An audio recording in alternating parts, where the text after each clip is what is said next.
Okay, let's set the scene. It's March 6th, 1944. And if you're getting ready for, well, a really long day, maybe the last day of your life, this is it. Yeah, you're crammed inside the nose of a B-17 flying fortress, plexiglass all around you, freezing cold. You're way up, 30,000 feet over Germany. 30,000 feet at Yeah. the temperature, minus 40 degrees. Just brutal. Absolutely deadly cold. And you're not alone. You're one bomber in a formation of 50, flying tight, what they called a combat box, for mutual defense. And heading straight for, well, the most dangerous target imaginable at the time, Berlin. The most heavily defended city in the world, probably. And the sky isn't friendly. Flak, the German 88mm anti-aircraft shells, they're bursting everywhere, like these Dudley black flowers, as some describe them. You're Second Lieutenant James Howard Carter. You're the navigator, not just for your plane, but for the whole group. 500 men, 50 aircraft, relying on you. Your job is simple, but incredibly hard. Get them to the target and get them home. And then Yeah. it happens. The instruments, the things you're trained to trust, absolutely, they just go haywire. Yeah, the radio compass starts spinning, navigation gear spitting out impossible numbers. It's German electronic warfare. Jamming. And it's working perfectly this time. You realize, with this sort of cold dread, that following the instruments, following the plan, it means flying straight into a death sentence, a massive flat corridor. So Carter faces this impossible choice, right? Trust the broken data, stick to the rules, or trust this gut feeling, something he later said was based on, quote, absolutely nothing but a feeling. It's an incredible moment. He makes a call, he tells the pilot to turn, and years later, 30 years later, he finally reveals the secret. His confession was just stark. I had no idea what I was doing. I was guessing, and I guessed right. So today, this is our deep dive into that story, the story of James Howard Carter. We're going to unpack everything, the strategic nightmare of the air war in '44, what happens when technology fails under pressure, and this really profound question about expert intuition versus just pure calculation. To really get the weight of Carter's decision, we need to understand the world he was flying in. Early 1944, this is the absolute peak, or maybe the nadir, of the combined bomber offensive, the CBO. Right, the CBO. This was the Allied strategy, basically. Daylight precision bombing, mostly the American 8th Air Force, hitting Nazi Germany's industrial heart. Trying to cripple them from within. Exactly. Go after the aircraft factories, the synthetic oil plants, the ball bearing factories, anything crucial to their war effort. These were the strategic targets. But these weren't like modern strikes, were there? We're talking huge formations, hundreds of planes sometimes. Massive formations. And the sources are really clear on this. The strategic goal was vital, but the cost, the human cost, was just horrific. Tell us about those costs, the attrition rates. Unbelievable, really, especially in that period, January to March 44. It includes something called the Big Week, a series of major raids. In just those few months, the 8th Air Force lost over 800 heavy bombers. B-17s, B-24s. 800 bombers. Yeah. And each one had a crew of 10 men. So you're looking at roughly 8,000 aircrew. Killed, captured, missing in action. In just 3 months. 8,000. It's hard to even comprehend that scale of loss. Yeah. What did that do to the force? Strategically, but also just emotionally. Strategically, it was a huge drain. Finding and training replacement crews, building the planes. It was a constant struggle. And it meant, statistically, your chances of finishing a combat tour 25 missions back then were, frankly, pretty low. And emotionally. It created this intense atmosphere of, well, fatalism. Guys knew the odds. They flew mission after mission watching friends disappear. Burnout was rapid. They called flying over Germany entering the killing field. For good reason. And it wasn't just fighters shooting them down, right? The Messerschmitts, the Focke-Wulfs, they were deadly, of course. Oh, absolutely. German fighters were a constant threat. But often the greater danger, the one you couldn't really dodge effectively, came from the ground. Flak. Anti-aircraft artillery. The Germans were masters at it, especially around critical targets like Berlin. The sources say Berlin had over 1,500 heavy AA guns protecting it, mostly the 88mm cannon, which was devastatingly effective. 1,500 guns. Yeah. Just for Berlin. Yeah. And they weren't just firing randomly, hoping for a hit. No, highly sophisticated. They used radar tracking, really precise calculations. They set up these specific zones of fire, these flak corridors, as the crews called them. They'd track a bomber formation, calculate speed, altitude, predict its path. And then saturate that predicted airspace with timed or proximity-fused shells. Right. An 88-millimeter shell bursting nearby could shred a bomber. Yeah. Lethal within maybe 200 feet. So if your formation got channeled into one of these corridors... Your chances plummeted. Yeah. The intel maps literally showed these zones in red, mathematical death traps. And that is the environment James Howard Carter, age 22, on only his third mission was flying into. Okay, let's talk about Carter himself. Who was this guy? He's an interesting figure. Born 1922, came from rural Iowa, a farm kid, corn and hogs, that kind of background, very grounded. And he was studying mathematics when the war broke out. Yeah, at Iowa State College. Pearl Harbor happens, he enlists. Apparently, he'd never even been in an airplane before joining the Army Air Forces. Wow, from Iowa farm boy to navigating a B-17 over Berlin. That's quite a leap. Yeah. His math background must have been key, though. Absolutely. The Air Forces were looking for exactly that. People with an aptitude for numbers, for sustained, precise calculation under pressure. And he seemed to have a calm head on his shoulders. What did the job of a navigator actually involve back then? It wasn't GPS, obviously. Oh, far from it. It was this incredible mix of science, art, and just sheer physical endurance. The tools were primitive by our standards. Slide rule, compass, maps, a chronometer. And a sextant sometimes. Yeah. For navigating by the stars. Exactly, for celestial navigation on long flights, especially over water. Using a bubble sextant, which is tricky because you're measuring angles against an artificial horizon, this little bubble inside the instrument while the plane's bouncing around. Then complex trig calculations to pinpoint your position. And all this while dealing with, well, awful conditions. Terrible conditions, think about it. You're wearing layers of bulky flight gear, an oxygen mask clamped to your face, heavy gloves. It's freezing, literally sub-zero inside the aircraft often, cold enough for exposed skin to freeze instantly. So you might have to take a glove off to adjust your slide rule or make a mark on the map. And risk frostbite. Meanwhile, the plane is vibrating, maybe hitting turbulence. You've got the roar of the engines, the crackle of the radio, and oh yeah, people are shooting at you, flak bursting outside. The margin for error must have been zero. A tiny mistake in calculating wind drift over hundreds of miles. Could mean missing the target completely. Or worse, leading your formation into danger. Life and death literally hanging on those calculations. Which makes his training evaluation even more fascinating.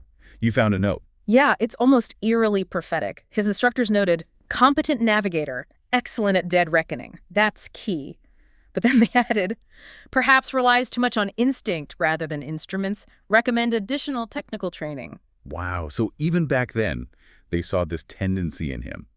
A lean towards the intuitive side of navigation, not just the pure mechanics. Exactly. Dead reckoning, figuring out where you are based on where you were, your speed, your heading, and estimated wind that was his strength. It's the fallback when all else fails. And by March 6, 1944, he needed it. He was with the 381st Bomb Group. That's right, 381st, flying out of RAF Ridgewell in England. This Berlin mission was only his third combat flight, so he's still relatively new, but he'd already seen action. He'd seen planes go down, the learning curve was vertical. He understood the stakes. Let's go to that day, March 6th, the briefing, early morning. What was the mood? Sources describe it as filled with dread. 4:30 a.m. briefing. When they pulled back the curtain covering the map and the string showed the route to Berlin, just silence. The veterans knew what that meant. High losses expected. Extremely high. For this specific mission 250, involving nearly 700 B-17s in total, the expected loss rate was somewhere between 10 and 15%. 10 to 15%. That means potentially 70 to 100 bombers not coming back. Dozens, maybe hundreds of men in that briefing room wouldn't survive the day. Yeah, it's a grim reality. Carter's group, the 381st, put up 50 B-17s. His plane was the Liberty Lady. They formed up in their combat box formation, crucial for defense, concentrating their machine gun fire. They take off, form up, head out over the channel. Everything is to plan initially. Seems so. Take off around 6:30 a.m., hundreds of engines roaring, Carter's in the nose, doing his job, checking instruments, plotting their course as they cross into enemy territory. Until they get about 100 miles from Berlin, then things start to unravel. That's the critical point. They cross into German airspace proper, and the electronic battle begins. The German electronic warfare units kick in, and they were good. They weren't just making noise, right? This was targeted jamming. Oh, definitely. Sophisticated stuff. They knew the Allied navigation frequencies, the radio beacons the bombers relied on. They started broadcasting false signals, overwhelming signals. So Carter's radio compass. Starts spinning wildly. It's getting conflicting signals, maybe deliberately misleading ones. Useless. The other electronic navigation aids also start giving impossible readings. Just garbage data. And the radio itself. Filled with static, but also sometimes German voices deliberately cutting in, trying to sow confusion, maybe issue false commands. It was a coordinated electronic assault. So, in an instant, Carter's flying blind, electronically speaking. Completely blind. Every piece of tech he relies on is either dead or, worse, actively lying. This is the moment where all that training boils down to the absolute basics. Back to dead reckoning. Back to dead reckoning. But the huge problem with dead reckoning is it depends on knowing variables you can't see, especially the wind. Okay, so Carter's instruments are shot. He falls back on dead reckoning. Walk us through what he had to do mentally, right there in that freezing cockpit. Right. He needs to figure out their current position based on their last known good position, their speed, and their heading. What were the knowns? He knew their last confirmed fix, maybe 100 miles or so west of Berlin. He knew their compass heading, roughly 095 degrees east, and he knew their indicated airspeed, around 180 miles per hour. And the big unknown. The wind. At 30,000 feet, winds can be fierce and unpredictable. And they were flying over solid overcast, so you couldn't get a ground speed check to calculate the actual wind drift. He had to estimate it. Just as he stacked. Essentially, yes. An educated guess based on forecasts, experience, maybe how the plane felt. He estimated they were experiencing about a 15-degree drift, pushing them off course to the right. So he gets out his slide rule, his maps. Works the calculations. Plots their estimated track based on heading, speed, time, and that crucial estimated wind correction. He checks his math. This is the only data he has left, even though part of it is an estimate. And what does the map tell him? It tells him something terrifying. His calculations show they aren't on the plan's safe route anymore. They've drifted significantly north. Maybe 15 miles north? And 15 miles north puts them. Directly over one of those red-marked flat corridors on his map. The northeast corridor into Berlin, a known concentration of hundreds of heavy anti-aircraft guns. His math, based on his estimate, says they are flying straight into an ambush. That moment must have been just sickening. He thinks he's discovered this catastrophe looming, Right. but it all hinges on his estimated wind right. What if he got that wrong? Exactly. That's the agony of it. The doubt must have been overwhelming. If his wind estimate is off and he orders a turn, he breaks the formation. That makes everyone vulnerable to fighters, messes up the whole mission plan. It could be a court-martial offense. But if he's right, and he stays quiet. 500 men fly into a wall of flak. Hundreds die because he didn't speak up. The weight of that choice, unimaginable. He said later he wrestled with it, right? Part of him wanted to trust the instruments, the protocol, even though they seemed wrong. Yes. The instinct is to follow the procedure, trust the tech.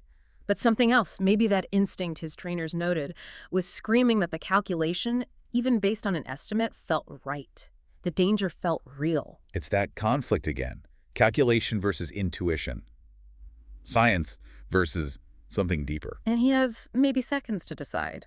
Lives are literally on the line with every mile they fly further on that heading. So he makes a call. He keys the intercom to the pilot, Captain Anderson. Yeah, and he doesn't pretend he's certain. He advises the course correction turn left to 085 degrees. Henderson asks the obvious question.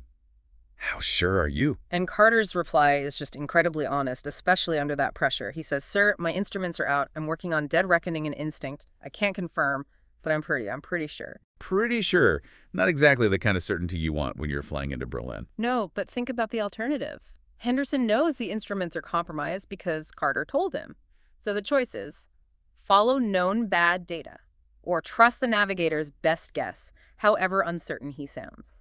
But hang on, you mentioned later analysis showed Carter's own dead reckoning math had errors. If his calculations were flawed too, why should Henderson have trusted that pretty sure? Wasn't it just one bad guess versus another? That's a really sharp point, and it gets to the heart of leadership and trust, I think. Henderson likely trusted Carter for a couple of reasons. One, Carter wasn't known for panicking. He had that calm demeanor. Two, Carter was willing to put his neck on the line professionally for this uncertain feeling. When a specialist tells you the standard procedure is leading to disaster, even if his alternative isn't perfectly proven, you have to weigh that conviction. Especially when the standard procedure is based on instruments you know are lying. Exactly. Staying the course felt like certain disaster based on the jamming. Carter's guess, flawed or not, offered at least a chance. Henderson had to choose the lesser of two evils, perhaps. Henderson understood the gravity. Breaking formation. It violated everything they'd been taught. The combat box was their shield. Strength in numbers. Flying alone was suicide. So he couldn't just turn on his own authority. He had to check with the leader. Right. He radios the formation leader, Red Leader, requests permission to alter course based on his navigator's assessment. But Red Leader comes back negative. His own navigator apparently reports their own course. So Red Leader's navigator is either trusting faulty instruments or made a different calculation. Or maybe the jamming wasn't affecting all planes identically. Who knows? But the order comes back firm. Hold your position. Denied. This is the moment then. It shifts from Carter's problem to Henderson's decision. Obey the order. Or trust his gut about his navigator's gut. A massive leadership test. Protocol versus perceived reality. Order versus survival. He chose survival. He chose to trust Carter. What did he transmit back? It must have sent shockwaves through the formation. He basically broadcast defiance, something like, Red Leader, this is Liberty, lady. We are breaking formation and altering course to Aero 85 degrees. Any aircraft that wants to follow us, you're welcome to join. Just, wow. Offering an open invitation to mutiny, essentially. It was extraordinary. And then the visual. Liberty Lady Banks left, peeling away from the main group. Imagine the tension on Carter's aircraft. Those few seconds must have felt like an eternity. Are we alone? Did we just sign our death warrant? But they weren't alone for long. No. Almost immediately, other B-17s started banking left too, not just from their squadron, but from others nearby. In the end, about 20 bombers broke away and followed Henderson and Carter. Leaving 30 or so aircraft continuing with Red Leader on the original heading. The formation literally split in two based on one navigator's uncertain guess. A huge gamble. Everything they knew about air combat said the smaller group was now incredibly vulnerable. Carter later admitted those next few minutes were agony, just praying they hadn't turned into an even worse situation. How long until they knew? About 8 minutes. 8 minutes of tense silence, flying on Carter's new heading. Then the radio just exploded. From the other group. Yeah, not just reports, but pure chaos. Distress calls flooding the frequency.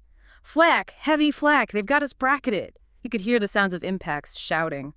Just horror. And Carter's crew, looking back. Through breaks in the clouds, they could see it, exactly where the main formation should have been. The sky was just filled with those dense black bursts of flak, and then the awful orange flashes of bombers exploding midair. Confirmation. Brutal, horrifying confirmation. Carter's guess had been right. The group that stayed the course flew right into the meat grinder. The aftermath really lays bare the cost of that decision. Let's look at the numbers the sources give us. Okay, the group that stayed with Red Leader. About 30 planes? Of those 30, 11 were shot down almost immediately, right over that flak corridor. Just gone. Over a third of them. Instantly. And that wasn't all. Another 7 were so badly damaged by the flak that they either crashed on the way back or had to make emergency landings in neutral territory like Switzerland. So their crews were interned. The planes lost to the war effort. Right. So total losses for the group that followed the instruments and the leader's order, 18 aircraft. Around 180 men killed, captured, or interned from that one decision point. And the group that followed Carter and Henderson. The 20 planes that banked left. All 20 bypassed the main flak corridor. They flew to the target area slightly off from the primary aiming point, maybe, but they got there, dropped their bombs, and every single one of them returned safely to base. 20 planes. 200 men. Saved by that pretty sure feeling. The contrast is just stark. When they landed back at Ridgewell, Henderson and Carter were immediately called in by senior command. They fully expected to be chewed out, maybe face charges for disobeying orders, breaking formation. But the debriefings from other returning crews, the loss reports, the picture must have become clear very quickly. Exactly. Post-mission analysis confirmed it. The German jamming had caused the main formation to drift north directly into the predicted kill zone. Carter's deviation, despite violating orders, had saved his entire contingent. So vindication, heroism confirmed. Yes, but here's where the story takes that fascinating paradoxical twist.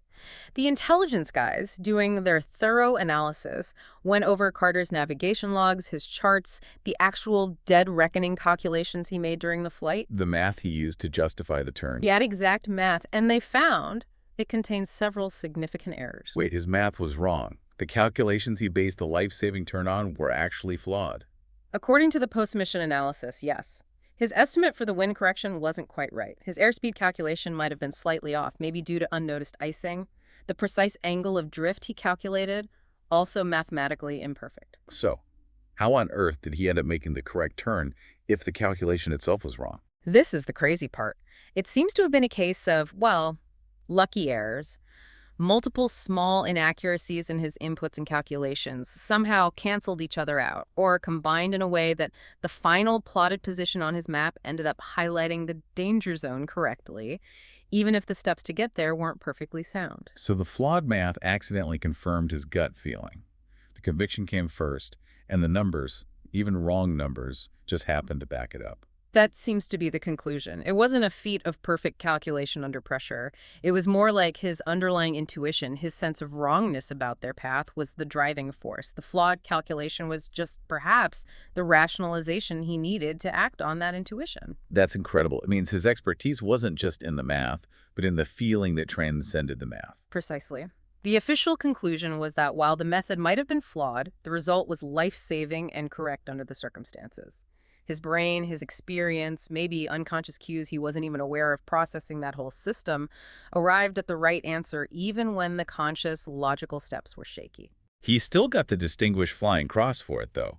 Commended for saving 200 lives. Yes. Publicly, he was the hero navigator who made the brilliant calculation. But internally, he knew the truth. He knew his math had been wrong. He knew he'd guessed. That must have been a heavy burden to carry, knowing the legend wasn't quite the reality. Absolutely. And that burden shaped the next 30 years of his life. So Carter finishes his combat tour, 25 missions, survives the war. What happens then? He goes home to Iowa. And, maybe fittingly for someone whose life turned on a complex calculation, he becomes a high school mathematics teacher. A math teacher. Wow. Yeah. Lived a quiet life, apparently, raised a family, but he rarely, if ever, spoke about the March 6th mission. He let the legend stand the story of the brilliant navigator. For 3 decades, he kept that secret. That he felt he was just guessing. 30 years. He carried the knowledge that the public perception of his actions wasn't the full story. He felt, by his own admission later, like a bit of a fraud. Why wait so long? What kept him from telling the truth? Probably a mix of things. Maybe some residual fear of judgment. Even decades later, admitting you broke rules based on a hunch isn't always celebrated, even if it worked out. But maybe more profoundly, the sheer weight of the what if. What if he'd guessed wrong? Exactly. The terror wasn't that he might have died, but that his guess could have killed 200 other people. That kind of moral weight, tied to an action born of uncertainty, that's heavy. Survivor's guilt combined with the imposter syndrome of the hero. When did he finally break his silence? It came out in 1974. There was a reunion of his old bomb group, the 381st.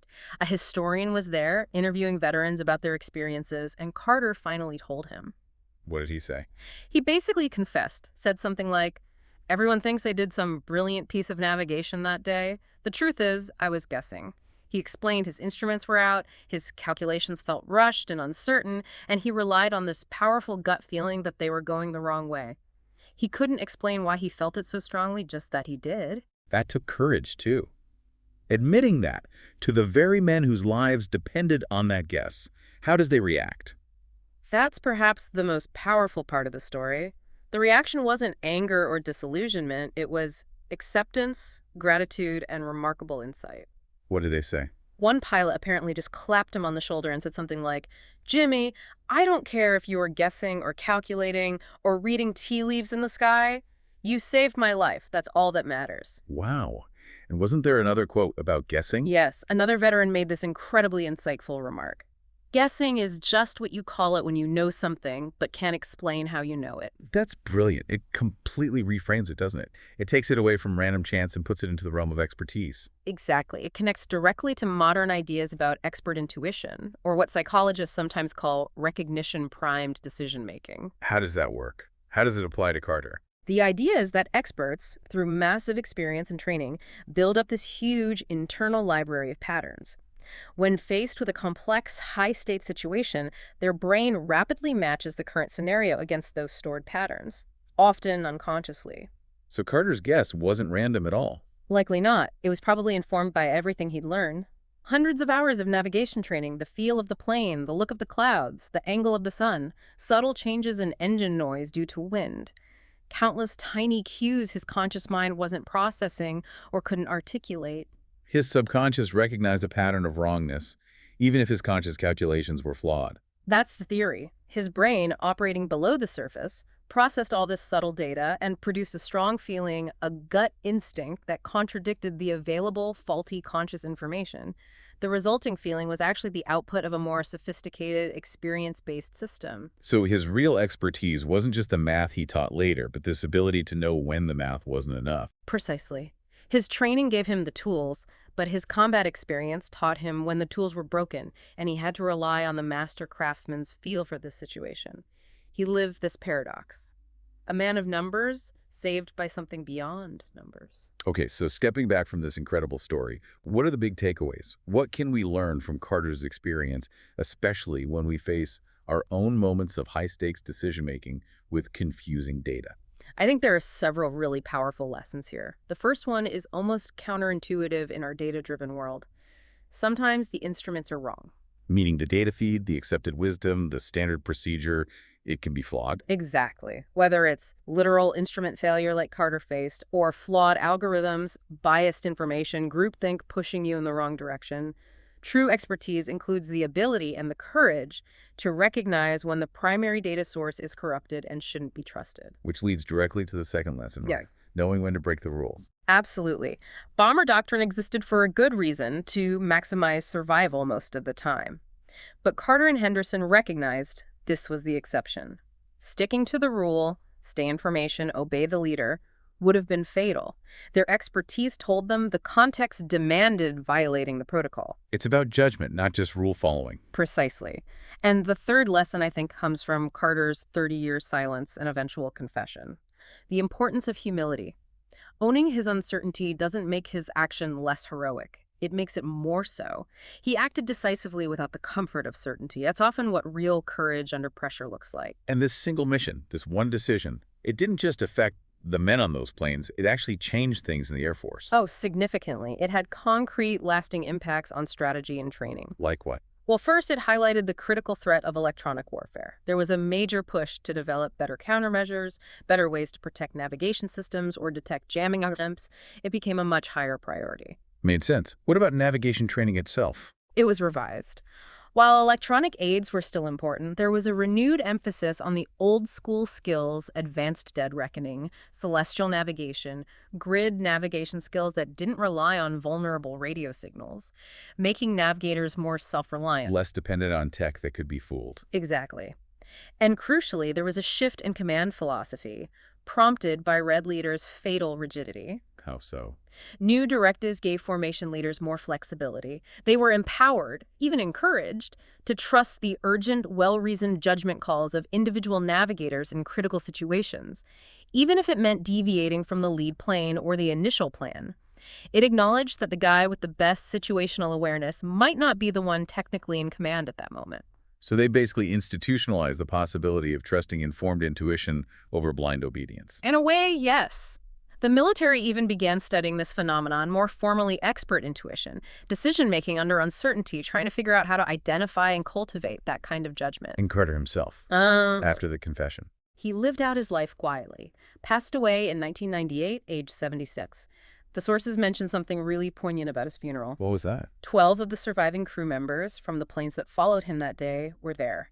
Men in their 70s and 80s who were alive, who had families, careers, full lives, because of that one decision made by a 22-year-old kid relying on a gut feeling 30,000 feet over Germany. So we started this deep dive with that image.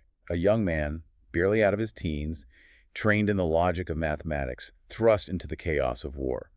When the logic failed, when the instruments lied, he trusted something else. A feeling, a hunch, an intuition born of intense training, raw experience, and maybe just the human instinct for survival. And that guess, that leap of faith, saved 50 bombers, 200 lives.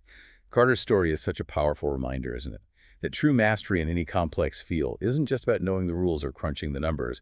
It's also about knowing when the rules don't apply, when the numbers are lying, and having the wisdom to trust your informed judgment. It's about having the courage to act decisively, even when you're not completely certain, especially when the stakes are impossibly high. He had to risk everything, his career, his reputation, the lives of others, on being right. Which leaves us, and you, with a final thought to chew on. In your own world, whatever your field, whether you're leading a team, making critical investments, navigating personal challenges, you'll face times when the data is conflicting. The instruments seem unreliable, the standard path feels wrong. How do you cultivate that ability to tell the difference? The difference between a truly reckless gamble and that deep, informed intuition that Carter tapped into. How do you know when it's time to trust the knowledge you can't quite articulate, especially when the pressure's on and the way forward isn't clear?